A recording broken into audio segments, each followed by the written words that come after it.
आज के लेक्चर का आगाज करते हैं। सबसे पहले प्रीवियस लेक्चर में से क्वेश्चंस, ये एक स्टूडेंट ने क्वेश्चन पूछा है page 111 question number 7 part C, how stable is the consumption function.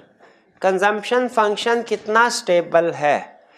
देखिए इसमें जो कंजम्पशन में दो कैलकुलेशन इन्वॉल्व है, एक मार्जिनल प्रोपेंसिटी टू कंज्यूम, एक एवरेज प्रोपेंसिटी टू कंज्यूम।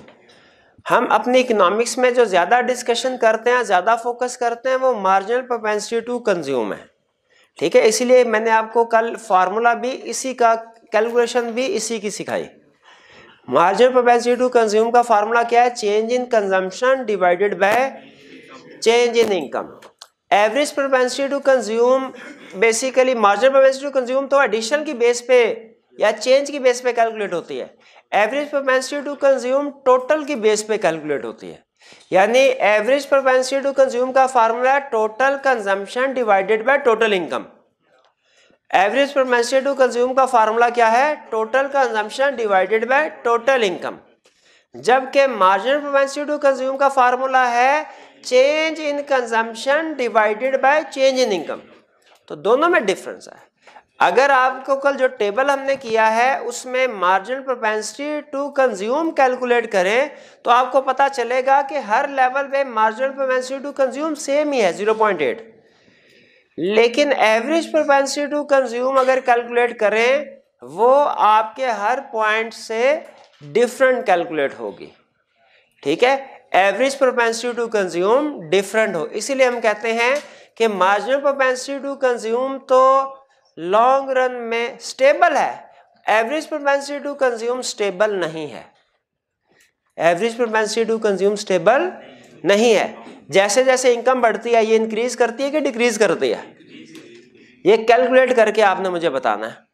आज आपकी होम असाइनमेंट समझ लीजिए कि जो हमने कल टेबल बनाया था उसमें एक लास्ट कॉलम ऐड करना है एवरेज प्रोपेंसिटी टू कंज्यूम, उसको कैलकुलेट करना है और आपने मुझे बताना है कि क्या वो सेम है जो मार्जिनल प्रोपेंसिटी टू कंज्यूम है या डिफरेंट है। मार्जिनल प्रोपेंसिटी टू कंज्यूम तो हर लेवल पे सेम रहता था, आपने बताना है average propensity to consume stable रहता है एमपीसी की तरह या कि वो इनस्टेबल है, चेंज होता रहता है। ये अब आप कैलकुलेशन करके मुझे बताएंगे। ठीक है जी, हाँ चेंज होता है लेकिन कैलकुलेशन करके आपने बताना है इंक्रीज होता है कि डिक्रीज होता है। जी डिक्रीज हो रहा है जी। और कोई क्वेश्चन? इसमें इनकम का डिफरेंस इक्वल था, तो उसके डिफरेंस के इक्वल होने की वजह से जो कंजम्पशन थी उसका भी जो डिफरेंस था वो भी इक्वल था। हमने याद रखे ये डिफरेंस, हमने जो कंजम्पशन कैलकुलेट की एग्जाम में, अगर ये क्वेश्चन सेट हो आपको वो दो चीजें देगा, एक आपको प्रोवाइड करेगा इनकम और दूसरा मार्जिनल प्रोपेंसिटी टू कंज्यूम।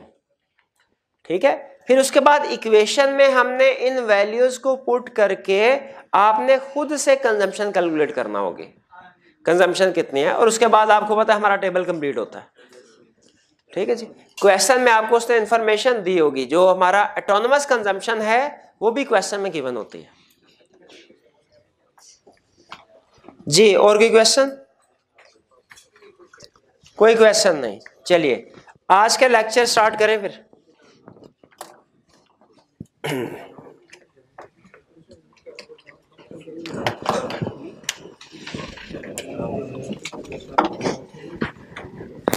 कल हमने कंजम्पशन की बात की थी। अभी तक हमने इस चैप्टर में क्या पढ़ा? चैप्टर 6 में मैंने आपको बताया मैक्रो इक्विलिब्रियम, और फिर आपको बताया चूंकि मैक्रो इक्विलिब्रियम डिपेंड कर रहा होता है एग्रीगेट डिमांड पे, और एग्रीगेट डिमांड चार चीजों से मिलकर बनती है, कंजम्पशन, इन्वेस्टमेंट, गवर्नमेंट स्पेंडिंग और नेट एक्सपोर्ट। तो हम अपनी रिमेनिंग मैक्रो इकोनॉमिक्स में इन्हीं चार एलिमेंट्स के गिर्द डिस्कशन रखेंगे, इन्हीं को हम डिटेल में डिस्कस करेंगे।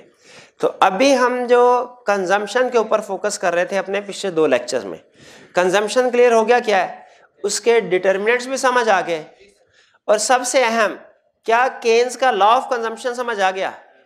केन्स के लॉ ऑफ कंजम्पशन में तीन चीजें उसने कही थी, इनकम बढ़ने से कंजम्पशन भी इंक्रीज होगी, सेविंग भी इंक्रीज होगी, दूसरा कंजम्पशन में इंक्रीज इनकम इंक्रीज के इक्वल नहीं होगा, तीसरा जो कंज्यूम नहीं होता वो सेव होता। ठीक, इससे सबसे अहम चीज जो हमने सीखी वो थी इसकी डायग्राम। डायग्राम सिर्फ आपकी रिवीजन के लिए यहाँ पे दोबारा बना रहा हूं, अब की बार नंबरिंग के बगैर बना रहा हूं। यहाँ पे क्या आता है, एक्स एक्सिस पे इनकम और वाई एक्सिस पे कंजम्पशन एंड सेविंग। अब मुझे बताइए कंजम्पशन लाइन अगर ड्रॉ करें, ओरिजिन से स्टार्ट होगी, वाई एक्सिस है या एक्स एक्सिस है?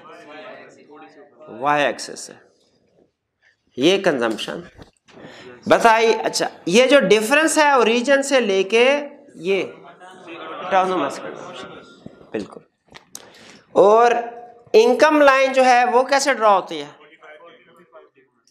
45 डिग्री से, ठीक है। ये 45 डिग्री नहीं, ये 45 डिग्री नहीं है,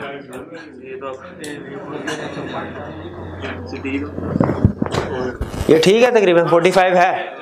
हाँ, ये तकरीबन 45 है। ये है y is equal to C plus S, और ये याद रखिए 45 एंगल होता है, क्योंकि जितनी इनकम है कंजम्पशन प्लस सेविंग उतनी ही है, ठीक है। जितनी इनकम उतनी कंजम्पशन प्लस सेविंग, ऐसे ही होगा ना, y is equal to C plus S. अच्छा, अब सेविंग में आपने एक ध्यान रखना, ये जहां पॉइंट है ना जहां पे इनकम और कंजम्पशन इक्वल है, वहां पे सेविंग 0 होनी चाहिए। ये बात समझ आई कि नहीं? जहां पे इनकम लाइन ये है, कंजम्पशन लाइन ये है, जहां पे इनकम और कंजम्पशन दोनों इक्वल है वहां पे सेविंग 0 होगी। तो आपने जब सेविंग लाइन ड्रॉ करनी है इस चीज का ध्यान रखना है। नहीं तो फुट्टा होता, फुट्टे के जरिए से कर लेता मैं, जुगाड़ तो लगा नहीं, जाहिर है। नहीं, इतने छोटे फुट्टे से कुछ नहीं होगा। सेविंग लाइन क्लियर हुई आपको? सेविंग लाइन नेगेटिव रीजन से स्टार्ट हो रही है, और ये कहां पे 0 होनी चाहिए? इस चीज का सिर्फ आपने ध्यान रखना है। ये डायग्राम कल के लेक्चर में सबसे अहम थी। क्या ये डायग्राम ड्रा करनी आ गई हमें? कंजम्पशन लाइन पता चल गया क्या है, सेविंग लाइन पता चल गया क्या है, इनकम लाइन पता चल गया क्या है। अगर आइंदा कभी किसी लेक्चर में मैं कहूं 45 डिग्री लाइन, इनकम लाइन। चलिए, ये था हमारा कंजम्पशन। अब कंजम्पशन को करते हैं खत्म। हाँ, कंजम्पशन यही, बाद में दोबारा इस कंसेप्ट को किसी चैप्टर में हम डिस्कस करेंगे। अब आते हैं कंजम्पशन का अपोजिट, दूसरा क्या? सेविंग क्या है? अच्छा बताइए, सेविंग क्या है? ये इरेज कर दूं या रहने दूं? इरेज कर। सेविंग क्या है? पार्ट ऑफ इनकम जो कंज्यूम नहीं किया जाता, सिंपल। कंजम्पशन के डिटरमिनेंट्स थे क्या? डिटरमिनेंट थे disposable income, equal distribution of wealth, expectation about price changes, बिल्कुल ठीक है। जिस तरह कंजम्पशन के डिटरमिनेंट थे, क्या उसी तरह सेविंग के भी डिटरमिनेंट्स होंगे कि नहीं? बिल्कुल होंगे। अच्छा, डिटरमिनेंट मैं बताऊंगा, इफेक्ट आप बताएंगे। लेवल ऑफ इनकम ज्यादा है, सेविंग ज्यादा, इनकम कम है, तो ये गलत बताएंगे अब अगला नेक्स्ट। वेल्थ ज्यादा, तो कितने स्टूडेंट्स का ख्याल है वेल्थ ज्यादा होने से सेविंग ज्यादा होगी? कितने स्टूडेंट का ख्याल है वेल्थ ज्यादा होने से सेविंग कम होगी? अब बताइए, जिस बंदे के पास अरबों रुपया है वो सेव करके क्या करेगा? इनकम में से सेव नहीं करेगा, इनकम में से सेव, वो ऑलरेडी वेल्थ उसके पास पड़ी हुई है। इतने सेविंग तो इनकम में से होती है ना, सेविंग पार्ट ऑफ इनकम है, पार्ट ऑफ वेल्थ तो नहीं का। तो जिस बंदे के पास करोड़ों रुपया सेविंग में पड़ा हुआ है, वो अपनी तनख्वाह में से पैसे बचाएगा? वो नहीं बचाएगा, कम बचाएगा, ठीक है। तो इसलिए अगर वेल्थ ज्यादा हो तो सेविंग, ये बात समझ आई? नेक्स्ट, इंटरेस्ट रेट ज्यादा हो, क्यों? साबित कीजिए कि लोग ज्यादा पैसे बचा के बैंक में रखेंगे ताकि इंटरेस्ट ज्यादा मिले। आप इसे बैंक में डिपॉजिट के पॉइंट ऑफ व्यू से भी समझ सकते हैं, लोन बोरोइंग के पॉइंट ऑफ व्यू से भी समझ सकते हैं। सेविंग ज्यादा होगी और बोरोइंग, जब इंटरेस्ट रेट ज्यादा होगा तो सेविंग ज्यादा होगी, बोरोइंग, ये बात समझ आती है आपको? चलिए, तो इंटरेस्ट रेट ज्यादा होने से सेविंग ज्यादा, टैक्स रेट ज्यादा होने से क्यों? लोगों के पास इनकम ही कम होगी, इनकम कम। इंस्टीट्यूशनल फैक्टर्स, इंस्टीट्यूशनल फैक्टर कौन से होते हैं? Political stability, political stability, banking system अच्छा हो, स्ट्रॉन्ग बैंकिंग सिस्टम हो, प्रॉपर्टी की सिक्योरिटी हो, तो लोग सेविंग, ठीक है। ये पॉलिटिकल स्टेबिलिटी क्लियर हुआ आपको क्या इसका मतलब होता है? पॉलिटिकल स्टेबिलिटी का मतलब गवर्नमेंट ज्यादा, हर साल गवर्नमेंट चेंज ना हो रही हो, ठीक है, वरना लोग कहते हैं पता नहीं कब हंगामे हो जाए, कब पैसा डूब जाए, तो कहते हैं बजाय सेविंग करने के खाते पीते हैं पैसे। इसी तरह अगर पता चले कि जी प्रॉपर्टी अगर खरीदी, कोई ना कोई ग्रुप ऐसा होगा जो कब्जा कर लेगा उसके ऊपर, लोग सेविंग करेंगे?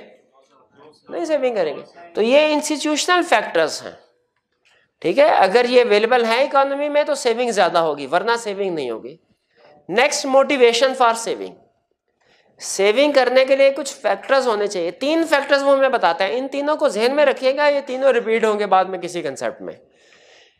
कोई लोग, जनरल पब्लिक, अवाम किन पर्पस के लिए सेविंग करते हैं? कौन से फैक्टर हैं जो मोटिवेट करते हैं जनरल पब्लिक को सेव करने के लिए? 3 फैक्टर्स हैं।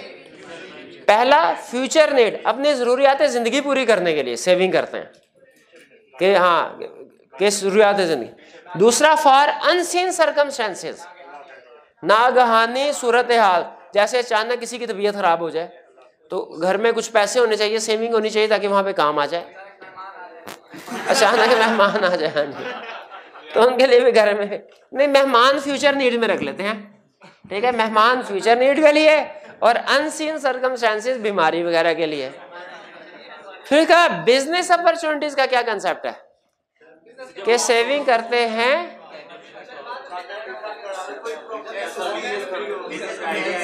हाँ जी बिजनेस, ताकि अगर कोई बिजनेस करना चाहे, कोई किसी जगह पे पता चला किसी कंपनी के शेयर्स जो हैं वो प्राइस बढ़ने वाली है, उनको खरीद लिया, बिजनेस अपॉर्चुनिटीज के लिए। तो ये मोटिवेशन फॉर सेविंग क्लियर हो गए, ये 3 point. Saving definition clear, saving के डिटर्मिनेंट्स भी क्लियर। कितने डिटर्मिनेंट्स है सेविंग के? Level of income, level of income ज्यादा सेविंग, वेल्थ ज्यादा सेविंग, इंटरेस्ट रेट ज्यादा, टैक्स रेट कम, टैक्स रेट कम, सेविंग ज्यादा। इंस्टीट्यूशनल फैक्टर्स प्रेजेंट है, इंस्टीट्यूशनल फैक्टर्स फेवरेबल है, यानी बैंक स्ट्रॉन्ग बैंकिंग सिस्टम है। ये नहीं कि हर दूसरे दिन कोई ना कोई बैंक डिफॉल्ट कर जाता है, स्ट्रॉन्ग बैंकिंग सिस्टम है, सेविंग ज्यादा होगी, लोगों का इत्मीनान ज्यादा होगा, ठीक है। पॉलिटिकल स्टेबिलिटी है, प्रॉपर्टी अगर आप खरीदते हैं वो सिक्योर्ड रहती है, कोई कब्जा नहीं करता इसके ऊपर, तो इसमें सेविंग ज्यादा करें, लोग ज्यादा सेविंग करके बैंक में या प्रॉपर्टी वगैरह में पैसा लगाएंगे। और मोटिवेशन फॉर सेविंग 3 फैक्टर्स मैंने आपको बताए, फ्यूचर नीड्स के लिए, अनफॉर्चूनेट सर्कमस्टेंसेस के लिए या बिजनेस अपॉर्चुनिटीज के लिए। अब आते हैं इन्वेस्टमेंट की तरफ। हमारे एग्रीगेट डिमांड वाले कंसेप्ट में जो दूसरा कंपोनेंट है वो है इन्वेस्टमेंट। पहला था सी कंजम्पशन, कंजम्पशन भी पढ़ लिया, सेविंग भी पढ़ ली, उसका अपोजिट कंजम्पशन। अब किसको डिस्कस करने जा रहे हैं? इन्वेस्टमेंट को। इन्वेस्टमेंट की सबसे पहले डेफिनेशन, वो कह रहे हैं इन्वेस्टमेंट किसे कहते हैं? इन्वेस्टमेंट है goods, purchase of goods by producer. Consumption की डेफिनेशन याद है? Purchase of good and services by consumers, consumption करने के लिए, खर्च करने, इस्तेमाल करने के लिए। इन्वेस्टमेंट की डेफिनेशन है purchase of goods by producer, जो कि प्रोड्यूसर यूज करेगा किसमें? दूसरी चीजों को प्रोड्यूस करने में, प्रोडक्शन प्रोसेस में यूज करेगा। इन्वेस्टमेंट वो चीजें हैं जो प्रोड्यूसर यूज करेगा प्रोडक्शन प्रोसेस में। कंजम्पशन वो चीजें हैं जो कंज्यूमर खरीदते हैं इस्तेमाल करने के लिए घरों में। कंज्यूमर गुड्स या कंजम्पशन गुड्स जो है वो दूसरी चीजें प्रोड्यूस करने में इस्तेमाल नहीं होती, प्रोडक्शन प्रोसेस में इस्तेमाल नहीं होती, वो घरों में इस्तेमाल होती हैं। तो इन्वेस्टमेंट क्लियर होगी। इन्वेस्टमेंट की टाइप्स कितने हैं? 2। कंजम्पशन की कितनी टाइप्स थी? कौन कौन सी? और इंड्यूस्ड। सिमिलर कंसेप्ट है इन्वेस्टमेंट पे। इन्वेस्टमेंट की भी 2 टाइप्स हैं। कौन कौन से? Autonomous investment, induced investment. Autonomous consumption क्या कंसेप्ट था? वो कंजम्पशन जो फिक्स्ड इनकम पे डिपेंडेंट नहीं है। तो उसी तरह वो इन्वेस्टमेंट जो इनकम या जीडीपी, नेशनल इनकम या जीडीपी पे डिपेंडेंट नहीं है, चाहे जीडीपी नेशनल इनकम हो चाहे ना हो, वो इन्वेस्टमेंट जरूर होगी। उससे क्या कहते हैं? Autonomous investment. मसलन गवर्नमेंट के जितने भी प्रोजेक्ट्स हैं, अब देखिए पहले मैं इंड्यूस का कंसेप्ट भी आपको बता दूं। इंड्यूस इन्वेस्टमेंट कौन सी होगी? जो जीडीपी या नेशनल इनकम पे डिपेंडेंट है। जीडीपी या नेशनल इनकम ज्यादा होगी वो इन्वेस्टमेंट ज्यादा होगी, जीडीपी या नेशनल इनकम कम है वो इन्वेस्टमेंट कम है। मुझे बताइए प्राइवेट इन्वेस्टर जो है ये भी इन्वेस्टमेंट करता है? गवर्नमेंट भी इन्वेस्टमेंट करती है? भाई गवर्नमेंट इन्वेस्टमेंट करती है कि नहीं? वो किधर, आई में जाती है कि जी में जाती है? जी में जाती है, शाबाश। और प्राइवेट? आई में। प्राइवेट बंदा इन्वेस्टमेंट करेगा किस चीज को देख के करेगा? अगर इनकम बढ़ेगी इन्वेस्टमेंट बढ़ाएगा, इनकम कम होगी, ऐसे ही है।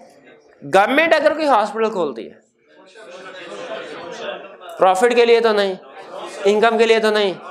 अगर इनकम उससे आएगी तो गवर्नमेंट दूसरा हॉस्पिटल भी खोल देगी साथ ही? नहीं।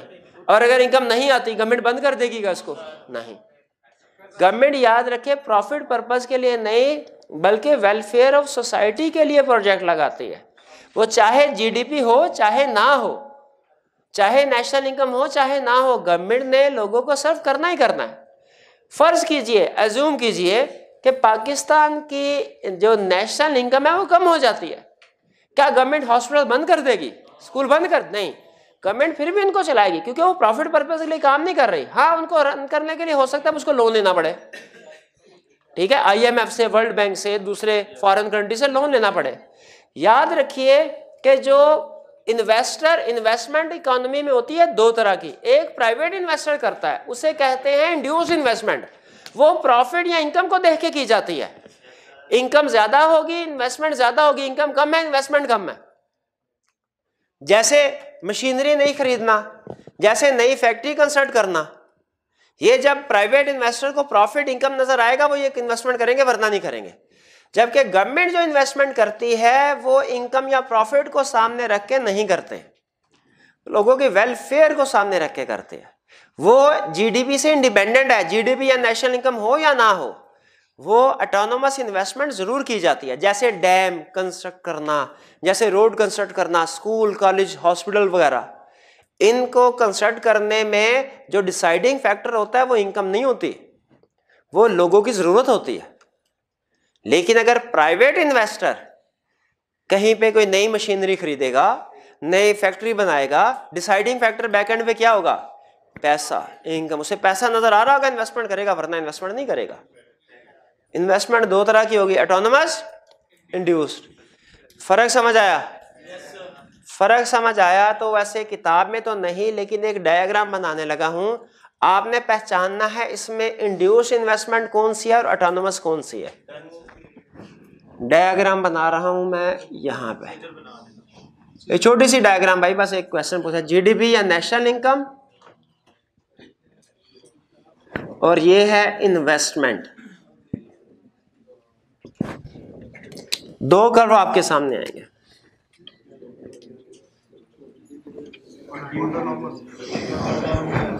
ये कर्व ए है, ये कर्व बी है। ए कर्व कौन सा है? देखिए जीडीपी बढ़े या कम हो इस इन्वेस्टमेंट में फर्क नहीं पड़ रहा, ये ऑटोनोमस है। और बी वाली जीडीपी या नेशनल इनकम बढ़ रही है, इन्वेस्टमेंट बढ़ रही है। जीडीपी या नेशनल इनकम कम हो रही है, इन्वेस्टमेंट कम हो रही है। ऑटोनोमस में और इंड्यूस में फर्क समझ आ गया। चलिए अब आगे चलते हैं हम।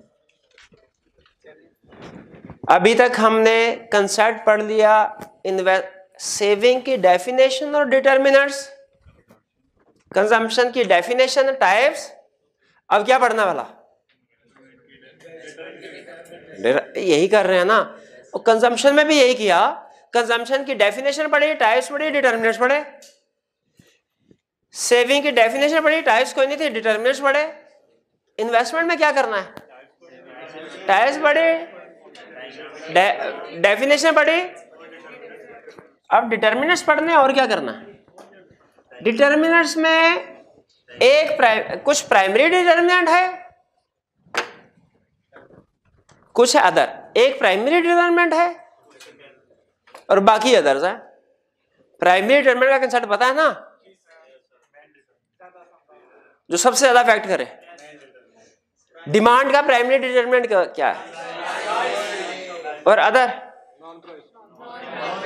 नॉन प्राइस में कौन सा है? एक तो एग्जांपल दे दे चलिए। Income of consumer, price of substitute. ठीक है, ठीक है। इन्वेस्टमेंट का प्राइमरी डिटर्मिनेंट है इंटरेस्ट। इंटरेस्ट मार्केट में सूद। हाँ, आज वैसे तो कई रीजंस हो सकती हैं। आज इकोनॉमिकली एक रीजन आपको एक्सप्लेन करने जा रहा हूं, इंटरेस्ट क्यों नहीं होना चाहिए। रिलीजियस पॉइंट ऑफ व्यू से नहीं, ठीक है, वो तो हमारे उलमा किराम जो है वो बेहतर समझते हैं और एक्सप्लेन कर सकते हैं। इकोनॉमिक्स के पॉइंट ऑफ व्यू से आपको ये बताने जा रहा हूं कि इंटरेस्ट क्यों नहीं होना चाहिए। आप मुझे ये बताइए कि जब भी कोई इन्वेस्टर कोई प्रोजेक्ट लगाने की सोचेगा कि यहाँ पे मुझे नई फैक्ट्री या कोई नई प्रोडक्ट डेवलप करके बेचनी चाहिए, वो पहले उस प्रोजेक्ट की कोई कैलकुलेशन करता है कि नहीं करता? वो कैलकुलेट करता है कि भैया पहले साल में मेरी कितनी सेल होगी, कॉस्ट ऑफ सेल्स कितनी होगी, प्रॉफिट कितना होगा, दूसरे साल में कितनी cost of sales, cost of profit. वो 5, 8, 10 साल की बड़ी लंबी चौड़ी कैलकुलेशन होती है। ये मिलियंस की इन्वेस्टमेंट ऐसे नहीं हो जाती। और फिर वो एक सम टाइम तो फ्यूचर ईयर का 8-10 सालों का प्रॉफिट देख लेता कितना होगा। सम टाइम वो उन प्रॉफिट को डिस्काउंट करता है, फ्यूचर में जो रिटर्न आना है प्रॉफिट उसको डिस्काउंट करता है उसकी प्रेजेंट वैल्यू कैलकुलेट करने के लिए। ये डिस्काउंटिंग आपने सीखी हुई है स्टैट में, क्यूएम में सीखी हुई है। अच्छा, एक लफ्ज बोलने लगा, अगर आपने ये लफ्ज पढ़ा समझा हुआ है कैलकुलेशन, तो ये कंसेप्ट मिनटों का कंसेप्ट रह जाएगा। वो है IRR। नहीं, वाकई पढ़ा हुआ है। अच्छा, अगर पढ़ा हुआ ना, आपको एक टिप बता देता हूं, इसके ऊपर कमांड रखिए, हर 2, 3, 4 महीने बाद इसको रिवाइज करते रहें। ये आपके CFAP लेवल पे जाके आपकी सोच से ज्यादा इस्तेमाल होगा। IRR का concept, internal rate of return. Internal rate of, अच्छा बताइए, मुझे अभी शक है क्योंकि कंसेप्ट बहुत अहम है, ये कैसे हो सकता है AFC लेवल पे सिखा दिया जाए। मुझे ये बताइए IRR कंसेप्ट क्या है, कोई स्टूडेंट एक्सप्लेन कर सकता है? इंटरनल रेट ऑफ रिटर्न क्या ये एक परसेंटेज होती है कि अमाउंट होती है? जो फ्यूचर कैश फ्लोज को, फ्यूचर में जो हमें कैश फ्लो मिलेंगे, रिटर्न मिलेंगे, उसको डिस्काउंट करती है प्रेजेंट वैल्यू कैलकुलेट करने, और प्रेजेंट वैल्यू को आज की कॉस्ट के इक्वल ले आती है। नहीं, ये फिर से सुन लीजिए, पहले मुझे तसल्ली करके बताइए ये कंसेप्ट सुने कि नहीं। IRR एक डिस्काउंट रेट है, एक परसेंटेज है जो फ्यूचर के कैश फ्लोज को या प्रॉफिट को या रिटर्न्स को डिस्काउंट करती है, प्रेजेंट वैल्यू कैलकुलेट करती है, और ये वो रेट है जो फ्यूचर के कैश फ्लो की प्रेजेंट वैल्यू को इक्वल कर देती है आज की कॉस्ट के साथ। वाकई ये सब पढ़ा हुआ आपने? चले गुड। तो फिर ये टिप दे रहा हूं आपको फिर से, इसको आपने भूलना नहीं है, इसको आपने भूलना नहीं है। ये होता है IRR। अच्छा, बिजनेसमैन क्या सोच रहा होता है? बिजनेसमैन IRR कैलकुलेट कर रहा होता है। IRR को हम आज नाम इकोनॉमिक्स में, ये तो आपने अकाउंटिंग में पढ़ा ना, सॉरी QM में, आगे चल के ये फाइनेंस में पढ़ेंगे। इकोनॉमिक्स में IRR का एक दूसरा नाम है MAC, marginal efficiency of capital. क्या नाम है? आइंदा कहीं मार्जिनल एफिशिएंसी ऑफ कैपिटल का लफ्ज इस्तेमाल हो जाए, आपके पास दो ऑप्शन है। या तो कोई इतना मुश्किल लफ्ज, ये पता नहीं क्या चीज है, छोड़ दो इसको, ये नहीं आता। या सोचे marginal efficiency of capital is equal to IRR। IRR की डेफिनेशन छाप दें। कैलकुलेशन तो आती है, डेफिनेशन भी याद की होगी कि नहीं की होगी? नहीं भी की कोई बात नहीं, भूल गए होंगे, इसलिए हमने डेफिनेशन छाप दी इधर, डेफिनेशन। लेकिन कंसेप्ट IRR ही है, ध्यान में रखिएगा। अब सुनिएगा जरा, अटेंटिव होकर सुनिएगा, अगली बात बड़ी अहम कर रहा हूं। ये डिटरमिनेंट्स इतने अहम नहीं है, ये ज्यादा अहम है कंसेप्ट। सुन लें, IRR जब भी किसी बिजनेसमैन ने इन्वेस्टमेंट करनी है, वो किसी भी प्रोजेक्ट में, उसके सामने 8-10 प्रोजेक्ट होते हैं, वो हर प्रोजेक्ट की IRR कैलकुलेट करता है। जैसे फर्ज कीजिए डिसाइड ये करना है कि क्या पाकिस्तान में मिनरल वाटर का, पंजाब लाहौर में मिनरल वाटर का प्रोजेक्ट लगाया जाए कि नहीं। इन्वेस्टर कहेगा भाई प्रोजेक्शन कीजिए, IRR कैलकुलेट करें इस प्रोजेक्ट का। IRR आया 20%, क्या इन्वेस्टमेंट कर दी जाएगी? इन्वेस्टर अभी डिसीजन नहीं करेगा, इस IRR को एक चीज के साथ कंपेयर करेगा।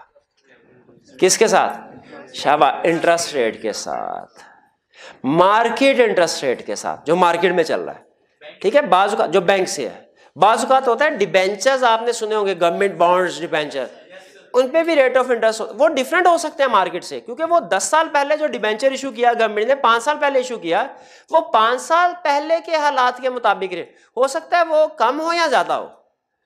तो जो इन्वेस्टर इंटरेस्ट रेट कंपेयर करेगा ना, वो आज का मार्केट का रेट ऑफ इंटरेस्ट होगा, वो बॉन्ड्स का रेट ऑफ इंटरेस्ट नहीं होगा, क्योंकि वो तो 2 साल 3 साल 5 साल पहले कंसेप्ट समझ रहे हैं।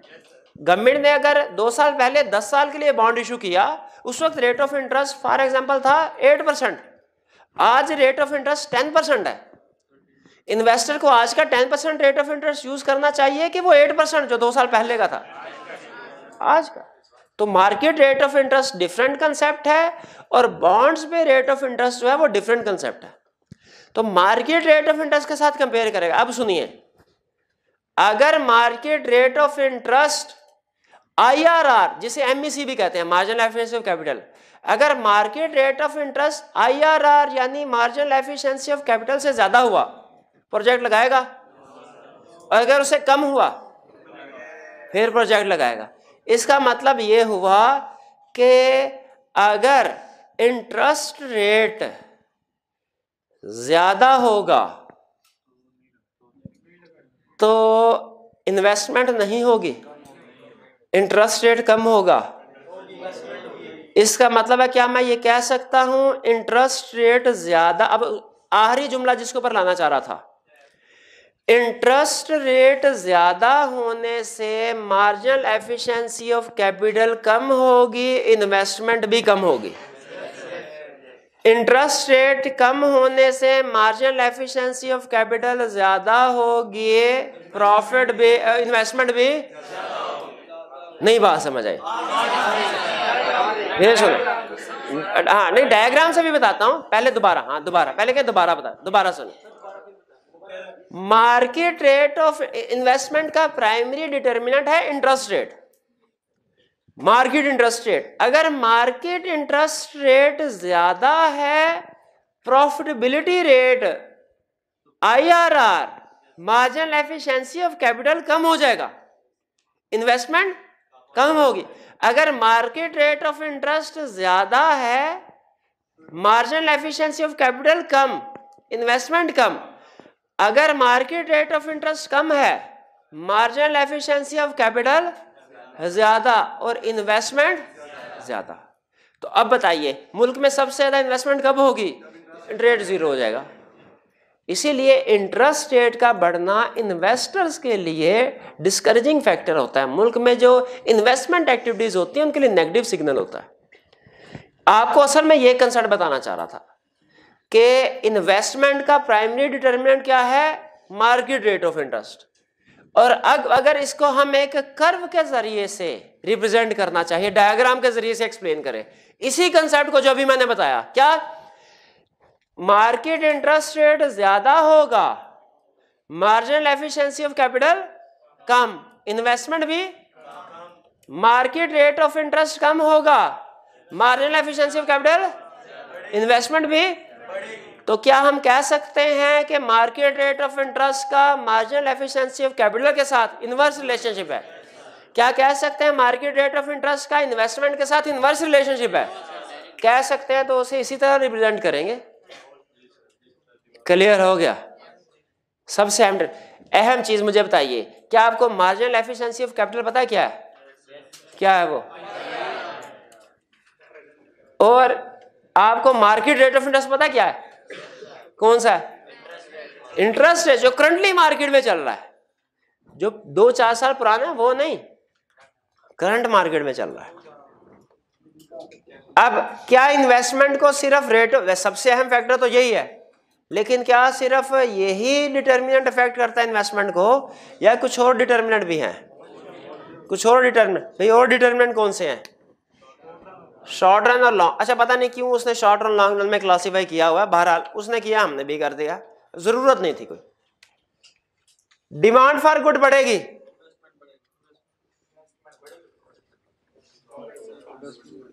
डिमांड फॉर गुड बढ़ेगी तो इन्वेस्टमेंट, डिमांड फॉर गुड कम होगी, change in profit for firms, firms का प्रॉफिट बढ़ेगा क्योंकि प्रॉफिट से बचा के री इन्वेस्ट करेंगे, प्रॉफिट कम हुआ। लिक्विड एसेट्स क्या होते हैं? अकाउंटिंग में पढ़ा आपने, कैश वगैरह, करंट एसेट्स में से इन्वेंट्री को शायद लेस कर देते हैं। करंट एसेट चले, कैश ही समझे लिक्विड एसेट नहीं। क्या मैंने मैं ये नहीं,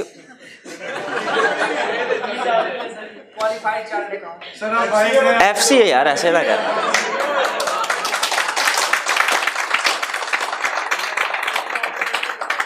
किस्मत की खराबी है कि इकोनॉमिक्स पढ़ाना पड़ रही है, लेकिन ये मतलब तो नहीं कि मुझे अकाउंटिंग नहीं आती होगी यार, ऐसे ना कर। थोड़ी बहुत आती है, इतनी को आती है भाई। लिक्विड एसेट्स क्या है? कैश। अच्छा बताइए, इन्वेस्टमेंट करने के लिए लिक्विड एसेट होना चाहिए कि इलिक्विड एसेट?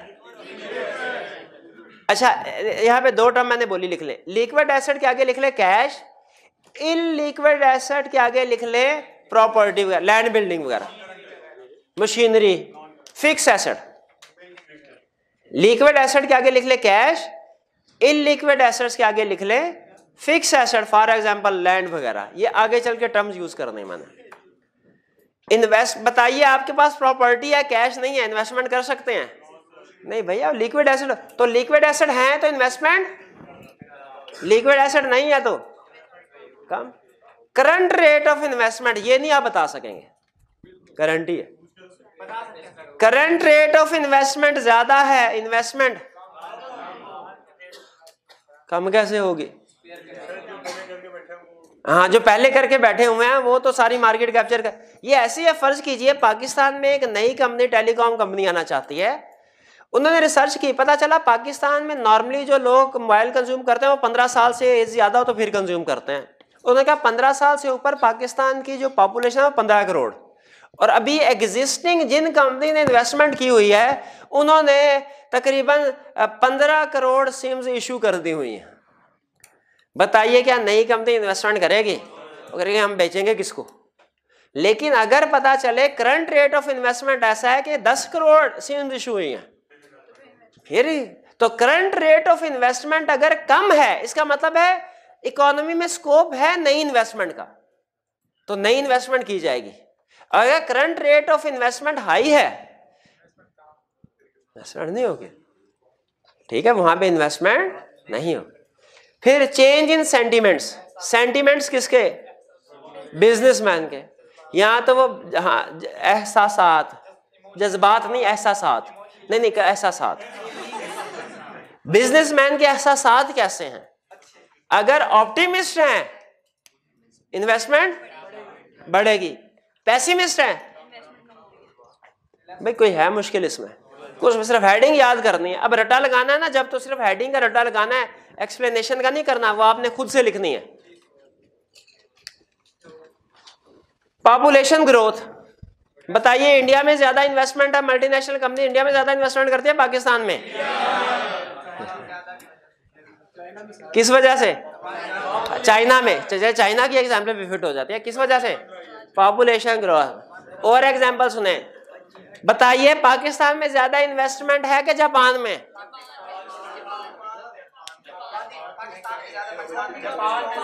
अच्छा, ये क्या चक्कर है? हालांकि पॉपुलेशन पाकिस्तान की ज्यादा है। हाँ जी, क्योंकि इन्वेस्टमेंट सिर्फ पॉपुलेशन पे डिपेंड नहीं करती, टेक्नोलॉजिकल डेवलपमेंट में टेक्नोलॉजी तो सारी वो इजाद करते हैं। क्वांटिटी ऑफ कैपिटल, अच्छा ये quantity of capital goods already in existence, quantity of capital goods already in existence, ये कंसेप्ट यही है जो ये करंट रेट ऑफ इन्वेस्टमेंट का है कि ऑलरेडी अगर कैपिटल गुड ज्यादा है, इन्वेस्टमेंट गुड कैपिटल गुड ये एक ही चीज है। टैक्स रेट्स, टैक्स रेट कम हुआ तो इन्वेस्टमेंट ज्यादा, टैक्स रेट ज्यादा होता है इन्वेस्टमेंट। सिंपल, कोई मुश्किल था ये कंसेप्ट? चलिए क्विक रिव्यू जी, टैक्स रेट वाला बाकी भी ना दोबारा बता दो? नहीं बाकी भी दोबारा है, नहीं मेरे ख्याल में क्विक रिवीजन करते हैं। मुझे ये बताइए, इस चैप्टर में अभी तक हमने क्या पढ़ा? कंजम्पशन और इन्वेस्टमेंट के बारे में। कंजम्पशन में हमने पहले पढ़ा कंजम्पशन की डेफिनेशन, उसकी दो टाइप्स, कौन सी type? Autonomous consumption, induce consumption. और उसके बाद हमने कंजम्पशन के बाद सबसे अहम चीज केन्स का लॉ ऑफ कंजम्पशन पढ़ा। तीन चीजें थी, इनकम बढ़ने से कंजम्पशन सेविंग दोनों बढ़ती है, लेकिन इंक्रीज इन कंजम्पशन लेस है इंक्रीज इन इनकम से, प्लस जो कंज्यूम नहीं किया जाता सेव किया जाता है। और हमने इसकी डायग्राम बनाई थी। ये डायग्राम तो आज अब फिर जाके आपने रिवीजन करनी है, इनकी डायग्राम को 2-3 दफा फिर से बनाएं। ये आगे चल के काफी डायग्राम यूज होंगी कुछ कंसेप्ट्स में। कंजम्पशन कर्व हमने खींच ड्रॉ किया, सेविंग कर्व ड्रॉ किया और इनकम कर्व ड्रॉ किया, और जहां पे दोनों इक्विलिब्रियम है, कंजम्पशन और इनकम इक्वल होते हैं, सबसे अहम चीज जहां पे कंजम्पशन और इनकम इक्वल होते हैं, सेविंग कितनी होती है? 0 होती है। ठीक है, इसके बाद हमने कंजम्पशन के डिटर्मिनेंट्स पढ़े, फिर हमने सेविंग की डेफिनेशन पढ़ी, सेविंग के डिटर्मिनेंट्स पढ़े। सेविंग के डिटर्मिनेंट्स क्या है?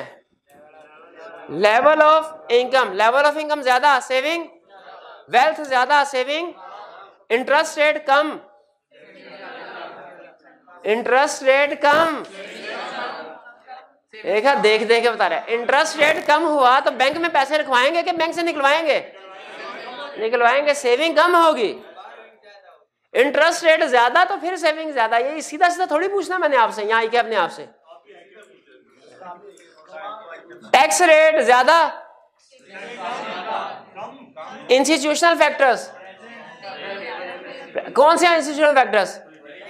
Political stability, establish banking sector, security of property ज्यादा है तो सेविंग ज्यादा होगी। और मोटिवेशन फॉर सेविंग, 3 एग्जांपल बताएं। मोटिवेशन है सेविंग ज्यादा होगी, क्या? फ्यूचर नीड्स के लिए मेहमान आ सकते हैं, अनफॉर्सीन सर्कमस्टेंसेस के लिए बीमार हो सकते हैं, हाँ जी, और अपॉर्चुनिटीज, यानी कोई शेयर की प्राइस का पता चले बढ़ने लगी है तो वो शेयर खरीद के मुनाफा उठाएंगे उससे।